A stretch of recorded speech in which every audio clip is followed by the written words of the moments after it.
What it is, Brad Lee back again with another episode of Dropping Bombs. Today in the studio, folks, as always, I got a real treat for you. Avery Carl in the house today. Welcome. Thanks so much for having me. Pull that microphone as close as you can so people hear every word coming out of your mouth. Folks, if you guys like making money, you're going to like this episode because Avery Carl's done that for a while now. This person, and by the way, you can find her at the Short-Term Shop. At the Short-Term Shop. And personal is the Avery Carl. Yeah, and that's an important one. Mm-hmm. The Avery Carl. Averycarl. So, folks, if you're wondering, she is the CEO and founder of the Short-Term Shop, which is the largest EXP brokerage by volume worldwide. But she, more importantly, specializes in helping clients build wealth, which, again, I was saying earlier, that doesn't have to be your client. That could be anybody who's listening. Mm-hmm. That's why I want to drop some knowledge.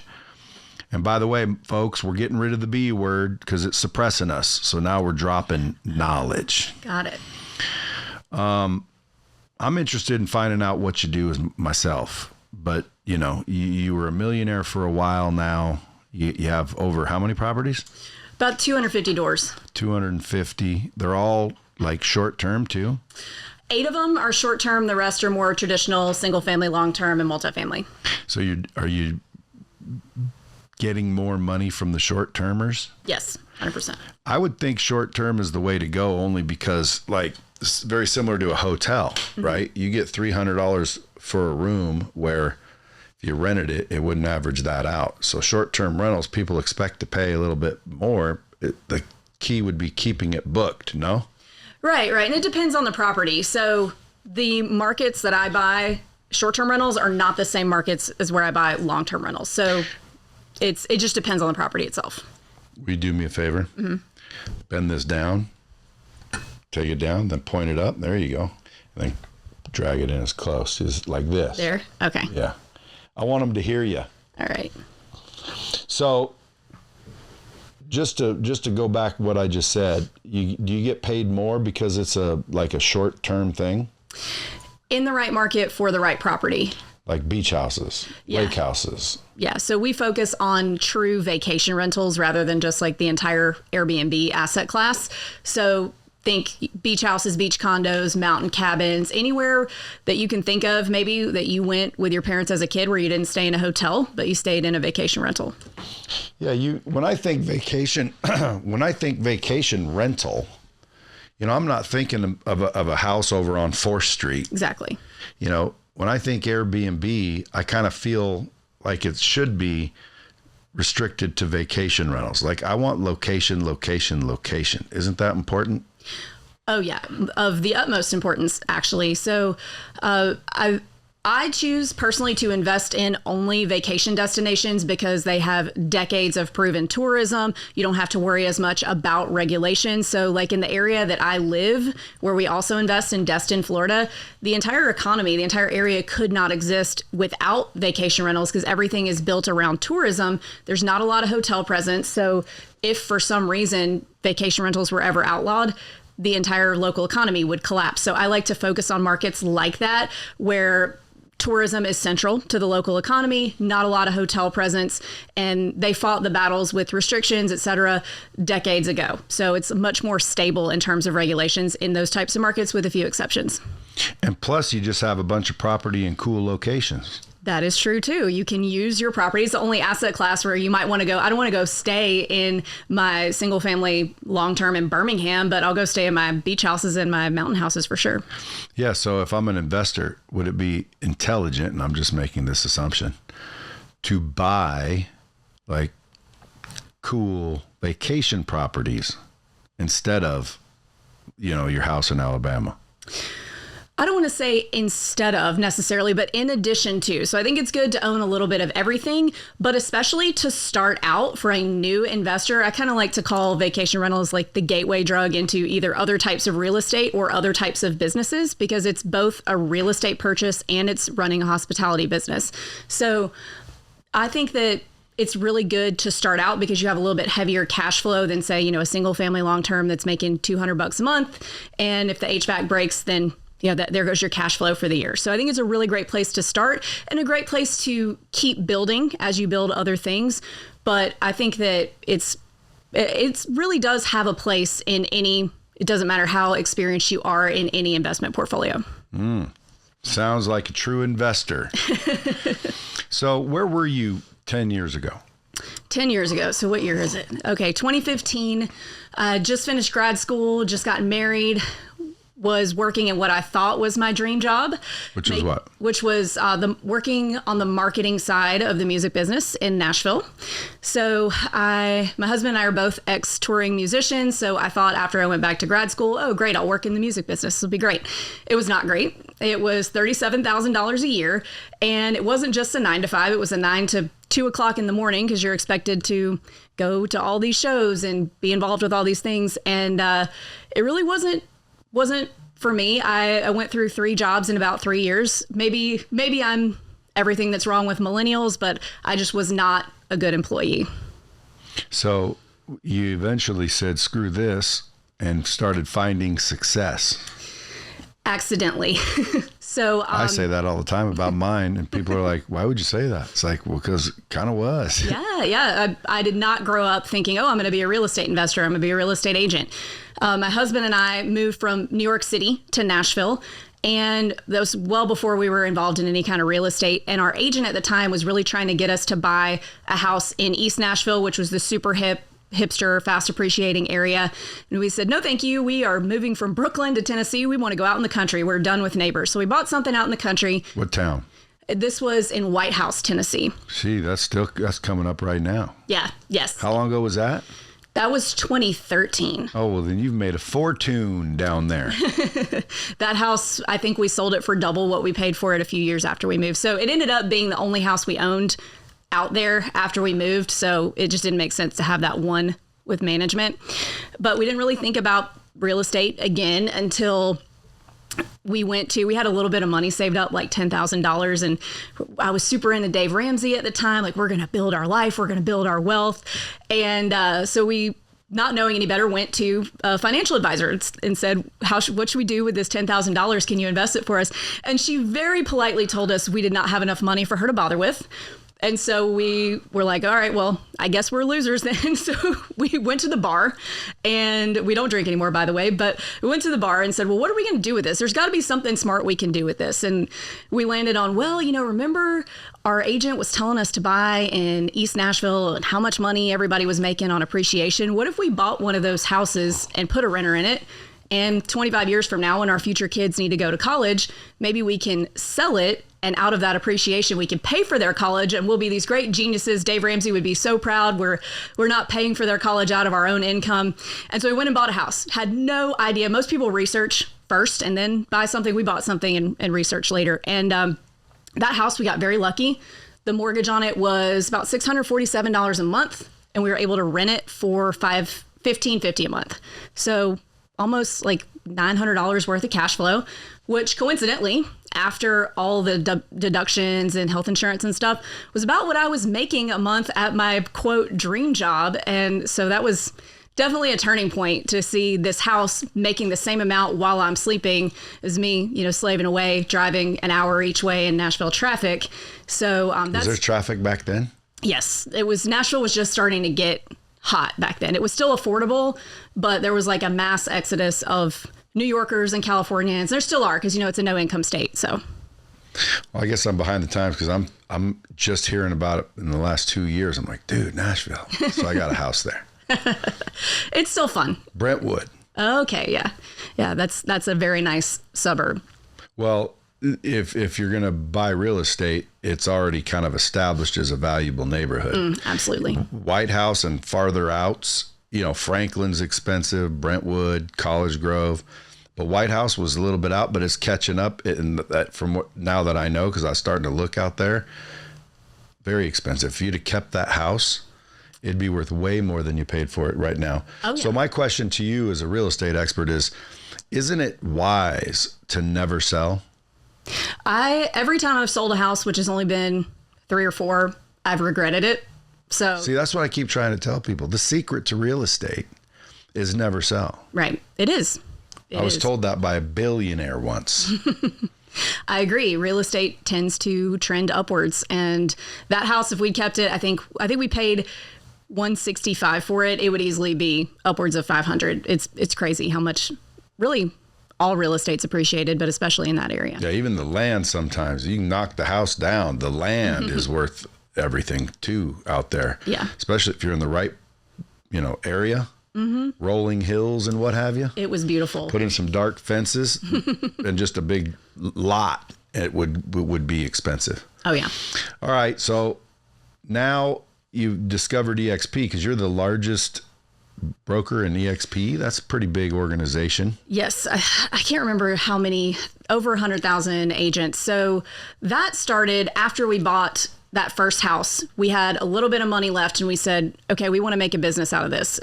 If this is making the same amount of money while we sleep as I'm making at my job, we need more of these. So then we started actually researching and listening to podcasts. There was not as much education out there back then in 2013 or 14 as there is now. So while we listened to every episode of Bigger Pockets, saved up, I put us on a $20 a day budget. And somehow we saved up another little bit of money. Wasn't enough to go buy an apartment building or anything. And we said, well, what's going to make us the most amount of money the fastest? And we landed on short-term rentals. Did not want to do it in Nashville at the time. Still don't, because the regulations are just very the mayor's very anti short-term rental. And we'd just been on vacation to Gatlinburg a couple weeks before, about 4 hours away. We'd stayed in a cabin. Everybody else had stayed in cabins that we knew. And we said, well, somebody owns these cabins that they're renting to people. Why can't that be us? And so, long story short, bought one, figured out how to manage it remotely, because at the time, the property management companies would take 40% of your gross. And we were like, yeah, holy crap, we can't afford 40%. We need that to go buy more houses. So we figured out how to manage ourselves. And again, back then there was, I think AirDNA, the main data source for income on short-term rental properties, came out the same year we started buying. There was just no information on how to do this. So we just kind of pieced it together. And I got my real estate license on our third deal. And to be 100% honest with you, because my husband is a New Yorker, and sometimes is a little abrasive, and he was embarrassing me with real estate agents. And I got tired of being like, oh, I'm sorry, he's not mean, he's just a New Yorker. So I got my license to not have to deal with that, maybe make a little money on our own commissions. And it kind of just grew very organically from there. We had friends who would say, you're making how much on that cabin in the Smokies? Well, help me buy one, teach me how to do it. And then it became friends of friends, and then it became true clients that I had never met before. And then all of a sudden, within a year, I was like the top agent in the Smoky Mountain market, and grew the EXP team to other markets, because I noticed that there were a lot of clients that we had that would say, hey, I also want to buy a beach house. I bought a mountain house with you, but I want to own something at the beach. Is there somebody in Destin or Panama City Beach, Florida? Is there a U there that you can send me to? And after about 4 or 5 people asking me that, I said, well, I guess I better put a me there. And so they can just come to one place and get all the knowledge and information they need on how to manage, but we can just plug in the different markets. And so that's how it grew. We grew it to 20 markets. We started the shop in 2018. So got up to 20 markets by 2022, and the rest is history. Just been slinging a lot of real estate. Nice. So if there's real estate agents listening and they want to come to work for you, sounds like they should. You always want more agents, yeah? Yes, we do. You can email us at careers@theshorttermshop.com. We like to stick to vacation markets, but there are a few metro markets. I call them vacation-ish markets, like Scottsdale or like Sarasota, Florida, that work, but vacation markets. Well, what you did, in my opinion, because I always have one, is you did what we call educational marketing. In other words, you taught people how to make money and successfully basically deal with that asset. It's not just you didn't just sell them a home, you created a market to buy a home. Because you're like, hey, I'm making all this money from the beach house. And they're like, well, let me get a beach house. Yeah. I want to make that kind of money. See, you sold the result, which is good. And then you created education to, attach it to that market, which I think is brilliant. Yeah. Thank you. So, and that's probably why you grew so fast, because like you're finding buyers through education. Right. How would you there wasn't even a pitch. You just said, we bought this and made this money. Because if I bought it and I heard that and I said, I want one, my next question would be, well, how do I run it? So you're like, so you put together a little course and shit on how to run one. Yeah. So it's live coaching every Monday. We call it Management Monday. And once you're through inspection on a house with us, you come to Management Monday. My husband, Luke, teaches that. He runs all of our properties. So he's the guy. He is Mr. Systems and processes. Like, he tries to make me a system and process sometimes, like dealing with me. So he has taught even a lot of the like big short-term rental influencers out there that have hundreds of thousands of followers started with Management Monday at the short-term shop. And you say he's from New York? He's from Nebraska, but he lived in New York. He owned a bar in New York when I met him. So he was up there about 15 years. Because I was picturing him going, okay, how you doing? Now listen up. Here's what we're gonna do. It's Management Monday. What was it called? Management Monday. Yeah, Management Monday. Get out your notebooks. I only want to say it once. He doesn't have the accent, but he is kind of tough love like that. Well, that's how sometimes you need to be. Exactly. Because guess what? Love ain't lies. And sometimes no one likes the truth. And at the end of the day, I think cutting to the chase and getting to the point, in most cases that I've experienced, is probably the best for everyone.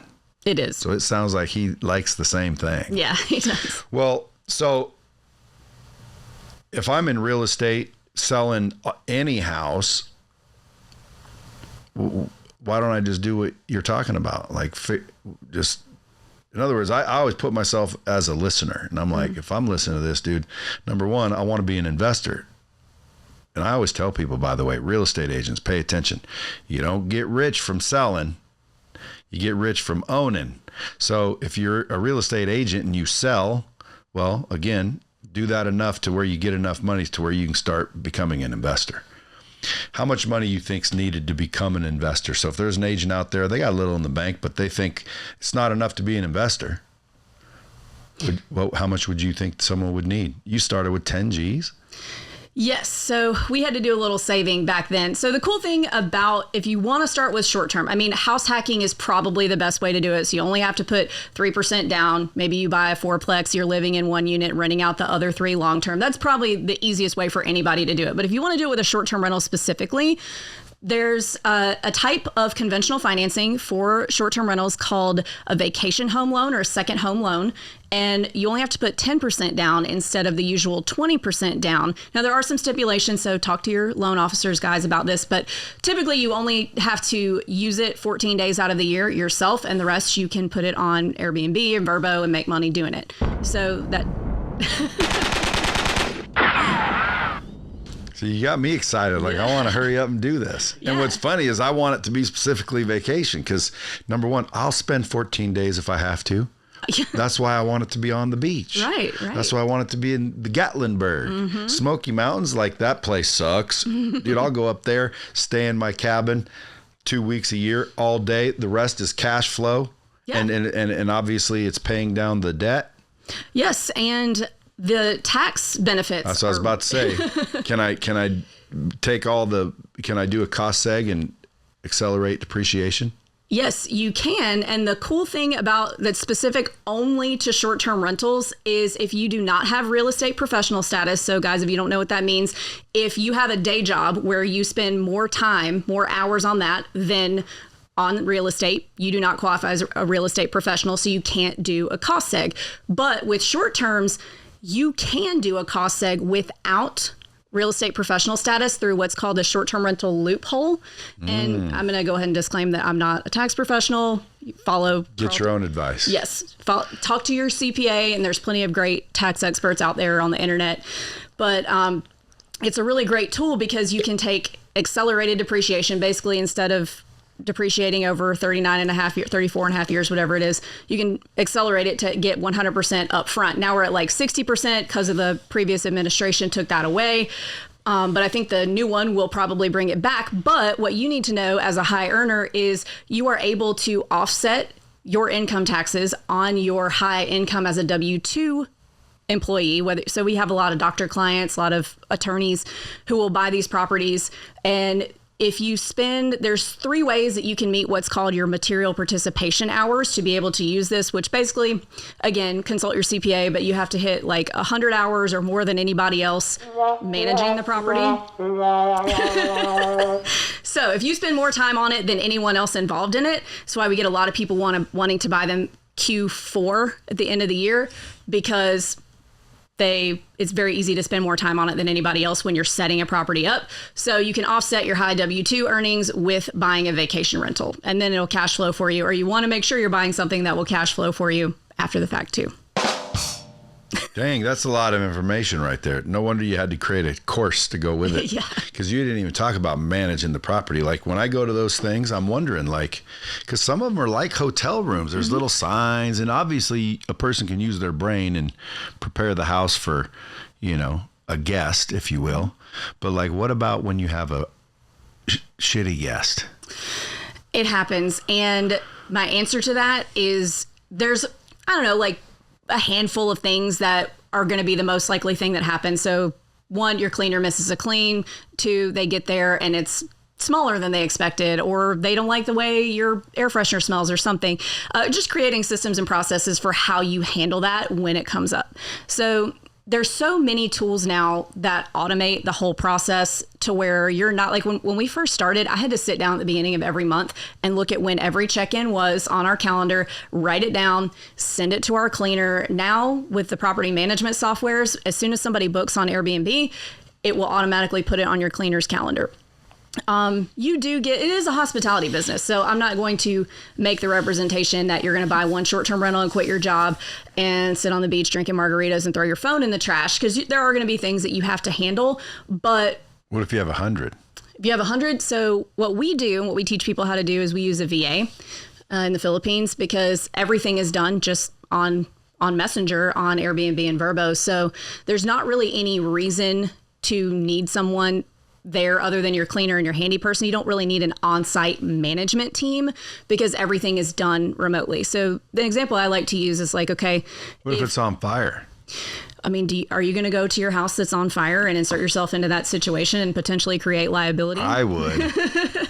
I had an apartment building burn down. Haven't had a short-term rental burn down. I've had a fence and a short-term rental burn down. So I never really thought about, you really don't ever have to even visit the property with everything online. But like, how do you know the cleaner showed up and cleaned or not? Cameras? Great question. So you want to have like a Ring digital doorbell camera or floodlight camera just facing the front, but you can also tell with your digital deadbolt who's come in and out. So if you have a specific code for your cleaner, then you know that they used it when they use it. So we just have our VA just make sure that cleaner showed up when we have turns. So you make me want to go buy a bunch of these. This sounds almost fun. It is fun. It is a lot of fun. I mean, it's way more fun to go buy a beach house or a mountain house or a lake house than going to buy a long-term rental. Yeah, but usually if they're on a beach or on a lake, they're extremely expensive. That is a thing. So they're typically going to be more expensive than long-term rentals, but there are plenty of markets that this works where it's cheaper. Like Myrtle Beach, you can get a $200,000 condo. Branson, Missouri, $200,000 condo. And I know people get weird about condos, but in these markets, they rent. Yeah, the HOAs, they're like, oh, I don't want HOAs. But in a market like Myrtle Beach or Branson or Panama City Beach, Florida, these condo buildings exist to house short-term rentals. So it's not like you're in a situation where there's a bunch of primary homeowners living there and they don't want short-term rentals. That's why they exist. So there's markets that are affordable. So I don't want people to think, oh, I've got to have enough money to go buy a $2 million property. You can do it with a $250,000 property, and it doesn't have to be a big property. I have a studio property that was one of the first ones we bought that crushes it. It makes $70,000 a year. I paid $125,000 for it. See what you're doing? You're educating everybody listening on how you make a bunch of money with these assets, and then coincidentally, you have them. Well, also, you have to do it well. You have to do it right. I know, but coincidentally, you have all that instruction. But that's how you built the biggest agency. If I were an EXP, I'd be listening, going, "What the hell did she do to kick her ass?" she. I'm telling you right now, that is what I would do if I were in the business. Is I'd start going, I need to partner with her, figure out everything she did, and then go do it myself? Well, there's 1,000 ways to do it. So this worked for me because I was authentic about it. This is what I was doing. Yeah, I was going to say, you were doing it. Yeah. And see, I always tell people the best coaches are the ones that got themselves out of something, and now they're trying to teach the people they used to be how to get out of something that they used to be in. So like, I used to be broke. Now I'm this. Well, I can go back and train broke people how to go where I went, do what I do. So the best coaches are ones that have done it. Yeah. And you did it. You're doing it. I am. Well, let me tell you, for listeners, the best way to rip me off is be the house hacking agent in your market. So, okay, you don't live in a cool vacation market where you sell cool beach houses. Be the house hacking agent. Teach people how to house hack, because you're selling primary homes anyway. Investors typically buy more than one property. So what's house hacking? Oh, house hacking. Yes, I guess I should explain that. So house hacking is where you buy your primary home, live in it for a year, and if it's a single family, you rent out the rooms to tenants. Or I think the best way to do it is to buy a fourplex, because you can go up to a fourplex on a conventional, and you live in one unit and you rent out the other 3. After you've lived there for a year, which is the Fannie Mae requirement, you move out. Now you've got 4 units worth of income, and you move into another fourplex or maybe another single family, and you move out and rent it and move out and rent it. And you just keep repeating that. What if the government found out you bought a fourplex, you rented out 3, you said you were going to live in it, you moved furniture in there, but you also lived in Beverly Hills? That would probably be mortgage fraud, and I don't recommend doing that. So I recommend actually living in it. What do they consider living? Well, so I know Fannie Mae doesn't like check as hardcore as like the VA does. So VA, you could do this for 0% down. But don't you have to be a VA? You do have to be a veteran. So it's a great way for veterans to be able to build some wealth. But 0 down? 0 down VA loan. Well, why wouldn't every VA on the planet own a house then? Not everybody wants to be a real estate investor. Maybe they didn't learn about it. Maybe they have, everybody's got an uncle who had a tenant who tore their house up and ruined their life. I think it's just maybe lack of education. I was a huge Dave Ramsey fan back in the day, and I thought all debt was bad debt. People still think, some of them, all debt is bad debt. So there's a number of reasons. How did you stop believing in the Ramsey way? When I bought that first property and saw that it was making as much money as I was making. And then you said, to hell with Ramsey then? Slowly. And, of course, I read Rich Dad, Poor Dad and Cash Flow Quadrant. I liked a little bit better than that. But just seeing people, I was real active on the Bigger Pockets forums back then, and just seeing that, oh, wow, this is a thing that other normal people do. It doesn't have to be this rich person who has all this money. It can be regular people, and just building and building. And I just enjoy the building side of things. So for me, it's been fun to build. Well, what's your goal now? Just hanging out with my kids. So the goal, I remember when I was in that last job that I hated, I was on a walk with a friend of mine who was a stay-at-home mom. And we were having this conversation, and I was like, man, I'm trying to find these work from home jobs. I don't want to have to put my future kids in daycare from 7 a.m. to 7 p.m. This is not going to work. The boss that I had at the time was not going to be somebody who would ever understand, oh, my daughter has strep throat, I have to stay home today. And so I was always kind of looking for something flexible so that I could be a parent and give them the time that they deserve. So now that my husband and I have built this to where we can actually give our kids a 2-parent stay-at-home parent experience, it's, we've done the thing. Like, we'll keep building here and there, but we did all the really hard work so that now our kids are still pretty little. They're 4 and 6. We can pick up and go to Disney World in the middle of the week if we want to. And we can give them all the time. They're in everything. They're in soccer and t-ball and theater.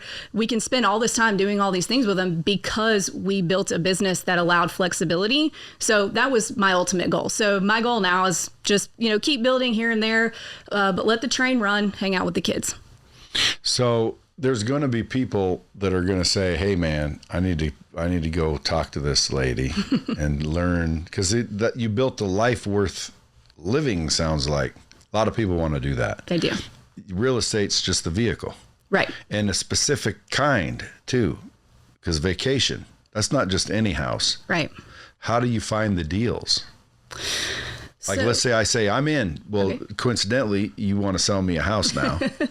I want to buy it. So guess what? My and by the way, you can also charge more for the houses because it's a return thing. So like it's like more valuable to them because they see it as a bank machine. Well, with vacation rentals, they are still appraised as residential assets, not commercial. So it doesn't matter how much it makes. It indirectly. Yeah, but what? That's how they're financed. But right. That's not what they are.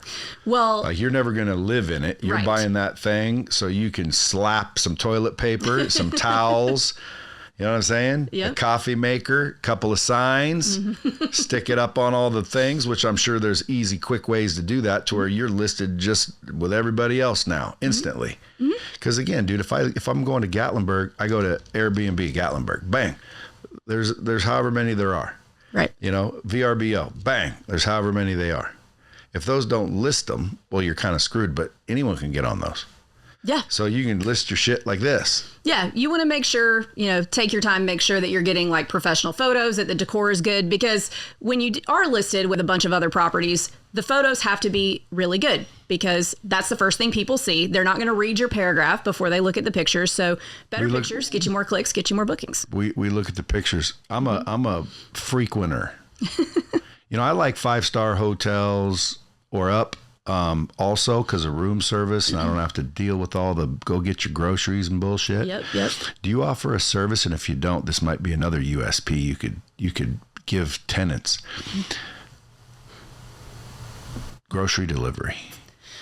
That is a good one. So what we do is when we send our digital guidebook, which there's a company called TouchStay that as soon as somebody books, you send them your digital guidebook, you curate everything so they have the answers to all the questions that they might have before they even get there. Like what kind of coffee you have. Because I know when I'm rolling in somewhere after a long travel day with hauling 2 kids and I want my coffee in the morning and I don't know what kind of coffee maker they have, that's annoying. So it includes especially if they don't have one. Yeah. Yes. Or like you get drip, but they have a Keurig. So your digital guidebook covers like a lot of that stuff.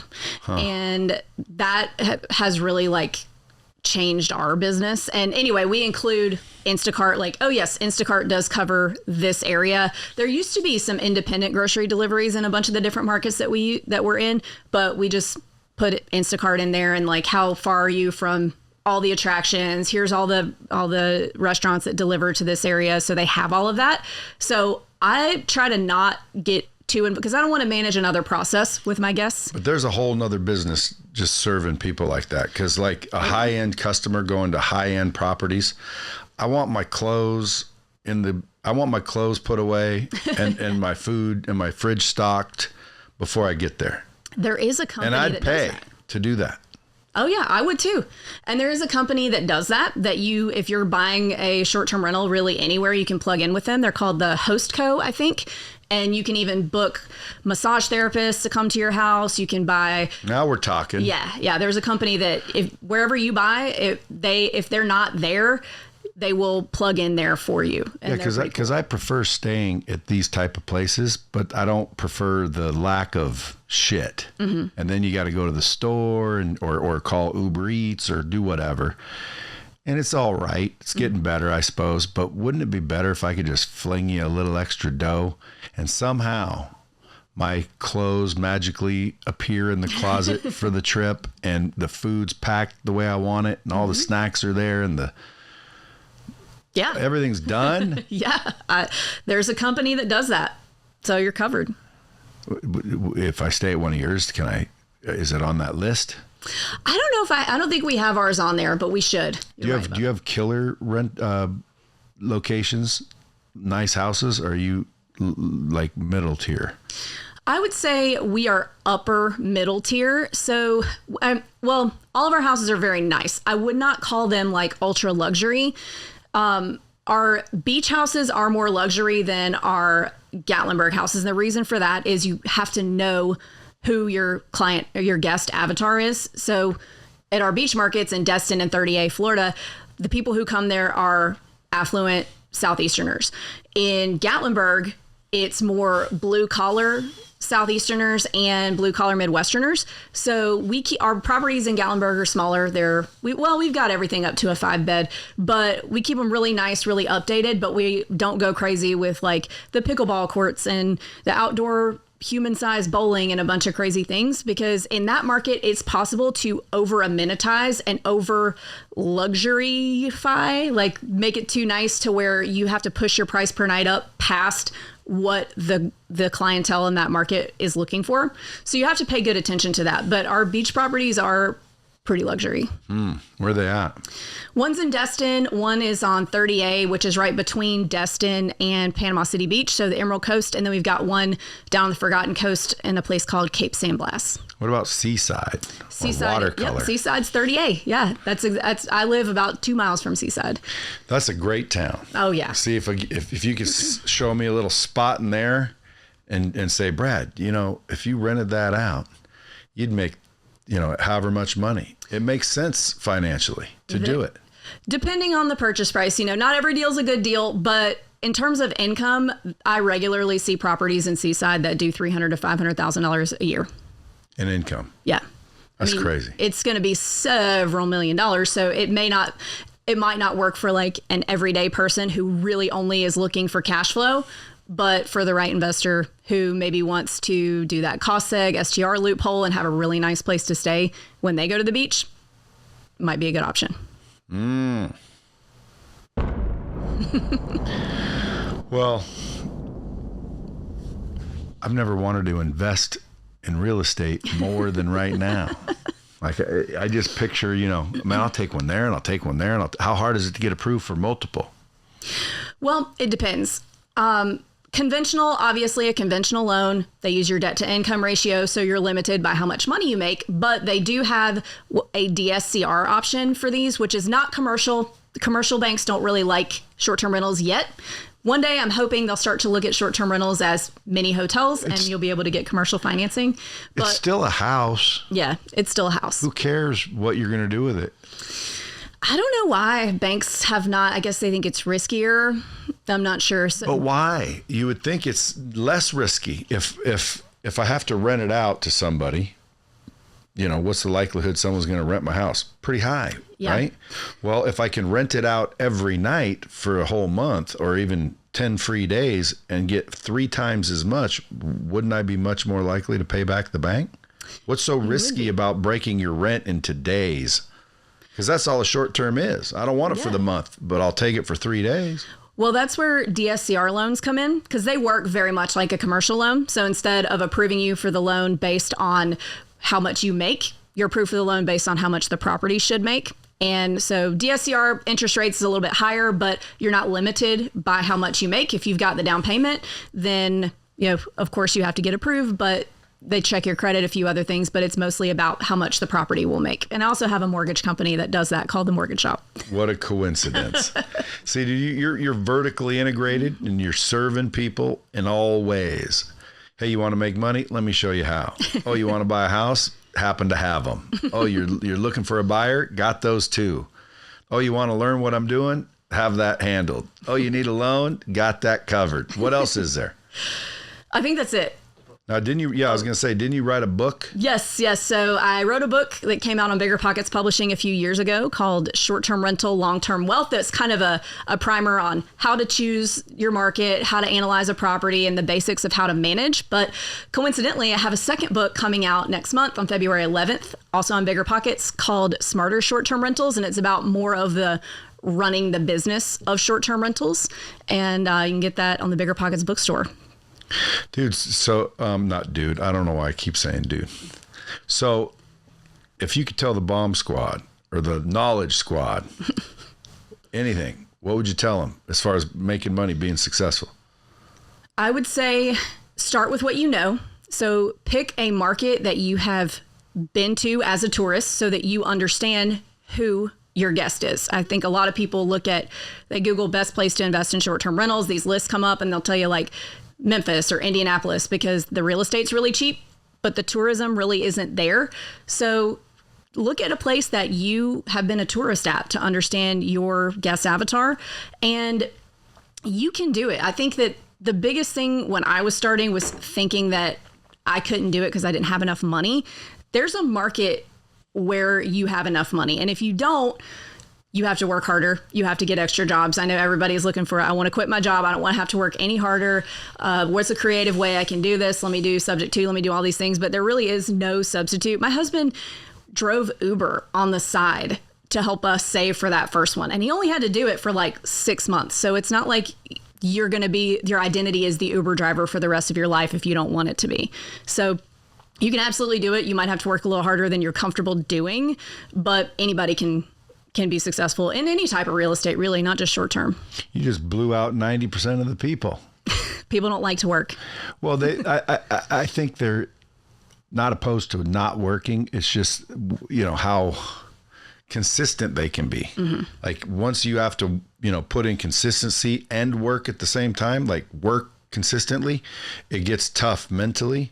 And mentally they cave, which causes them to stop, mm-hmm. which causes the result to not take place. Where if they just were strong mentally, they could get through whatever work and pain and suffering was necessary, like Uber driving or any of that, and succeed.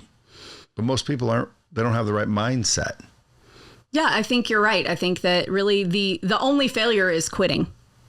So how did you develop the mindset? Since the beginning of your story, it sounds like you always had that.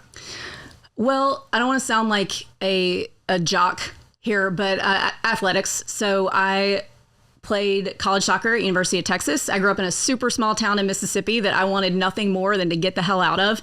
And I realized that the harder I worked at soccer, the better chances, the more colleges were interested to get me out.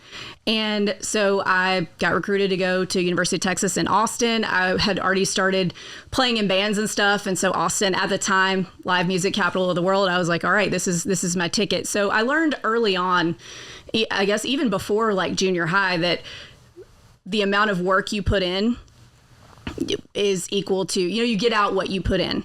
So I learned hard things doing that and running cross country and just a lot of, I make a joke that you can't hurt my feelings in a deal because I grew up being screamed at by middle-aged men, because back then, the coaching philosophy was just scream at everybody. So I really do feel like though that helped, just working hard. Toughen you up. Yeah. It got super tough, learning that if you just keep going, if I can get one more mile in, maybe on my lunch break, then maybe I'll be a little bit faster and one more college will pay attention to me because I got to a ball a little bit faster. So I learned that early on. My dad was a pro golfer, so I guess I was raised by a professional athlete. Did he instill that in you?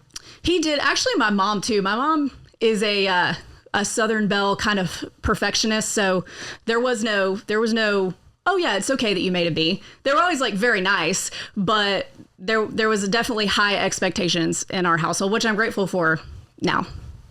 Well, sure. So it's kind of like you just naturally knew, because again, usually there's some pivotal moment where somebody realized or learned the hard way, but you just kind of been doing that naturally with good parenting. I would say a head on your shoulders. I would say I 100%. Where'd you meet the husband? Oh, it's a funny story. So we are rock and rollers. I met my husband at the dirtiest punk rock bar in Brooklyn. There's a punk rock museum down there in Las Vegas that is opening an exhibit dedicated to this bar this weekend. Really? Yeah, it's called St. Vitus Bar in Brooklyn. And I was not expecting to meet my husband there. I went to see a very sleazy, like middle tier 80s rock band called Faster Pussycat. And he was there, and he kind of he's very tall. He's 6'4", kind of leaned over the top of me, and he was like, the next song is going to be Poison Ivy. And I was like, how do you know that? And he was like, because I saw him 3 or 4 days ago. And then he disappeared into the crowd. And then I saw him again 3 days later at another bar. Punk rock? This one was more of like a glam rock bar.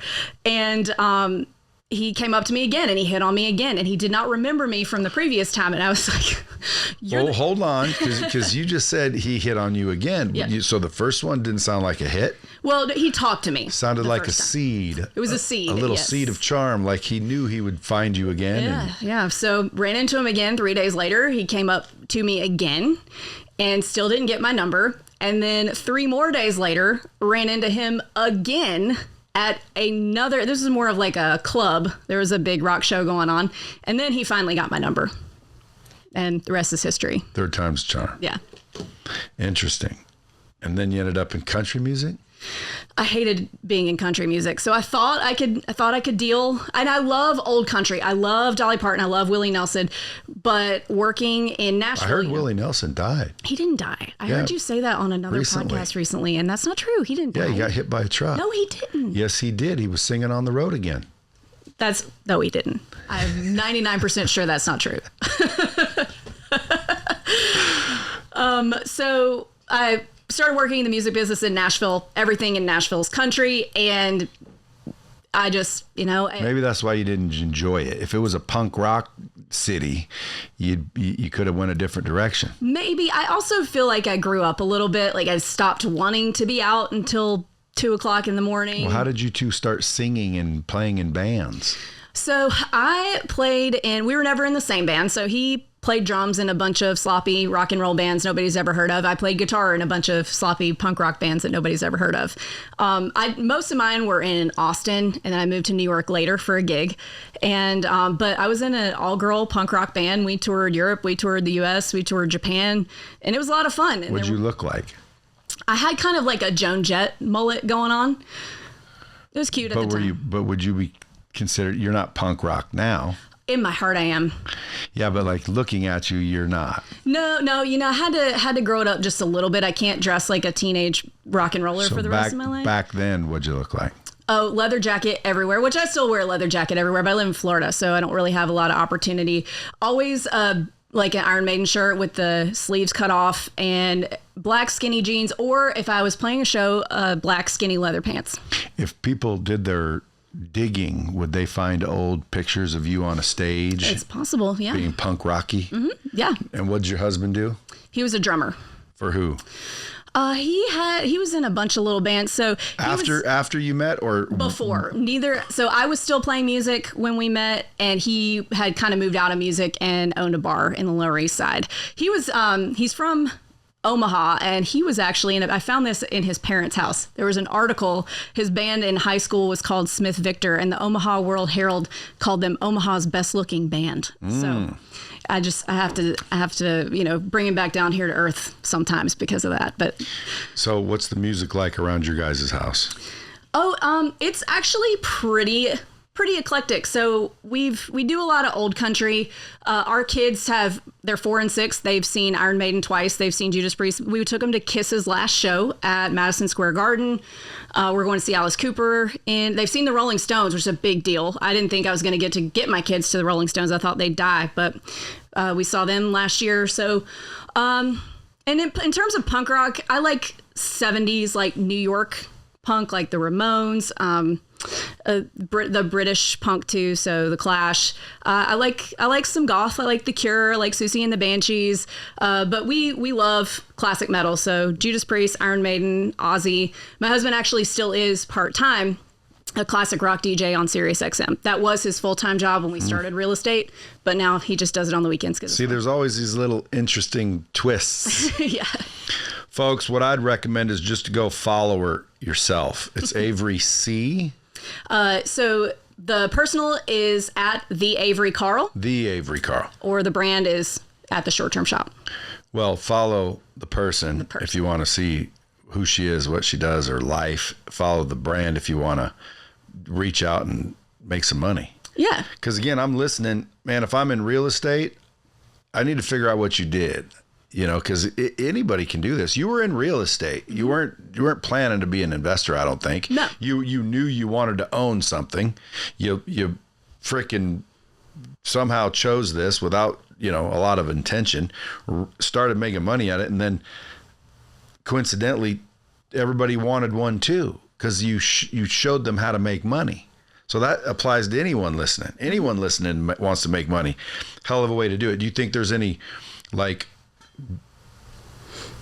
crash coming, or do you think man, it's good for another 10 years. In terms of the real estate market? Or No, the if I'm short-term rental listening, market? I'm like, I want to do what you did. I want to come learn from you. Okay. So we had a huge boom of people buying short-term rentals just past COVID. So 2021, 2022, the low interest rates, the whole thing. And a lot of people that did not need to be buying short-term rentals, but people saw, the payment on a beach house is going to be what? Okay, I'll just slap that up on Airbnb. I've always wanted a beach house, and didn't treat it like the business that it was. So in some markets, we saw way too much supply coming on, and people started talking about saturation. But since the markets have stabilized, it's kind of like a really good time to buy if you weren't one of those early adopters who bought prior to COVID, because now a lot of that supply has slowed down. And instead of, 20% new supply coming online in a certain market in 2021, it's stabilized down to like 4 or 5%. So a lot of those markets that have that supply problem, that oversupply problem, still have that great tourism that you need to be successful, but the tide has kind of gone out on there being too many people getting in. So it's now stabilized. I think it's a great time if you can swing interest rates. But in terms of the real estate market, it's a really good time to buy, because the real estate market, a lot of people don't know this. They're like, I'm waiting for the crash. I'm waiting for the crash. We are in the crash. The prices just didn't do what they did in 2008. But fewer homes were sold in 2024 than in 2008 than in the entire last 65 years. So if you're somebody who has the ability to buy something now, you have very little competition, because a lot of people aren't buying houses right now. Well, then how come the prices aren't plummeting? That's the thing. Yeah. Because BlackRock's propping them up. Well, maybe. So BlackRock has not made it to the vacation markets yet. They're still in the good long-term rental markets. I think they're coming. I think they will be here. They want to own everything and make us rent everything. Well, I guess you better get as many as you can before that happens. And folks, if you want to learn how to do it, go follow and get a hold of her. Thanks for coming in. Yeah, thanks so much. I'm going to do a few things, I think, and I'm going to tap into your knowledge so you can help me. I'd love to help you. Folks, as always, don't say I didn't do anything for you. Until next time, keep it real.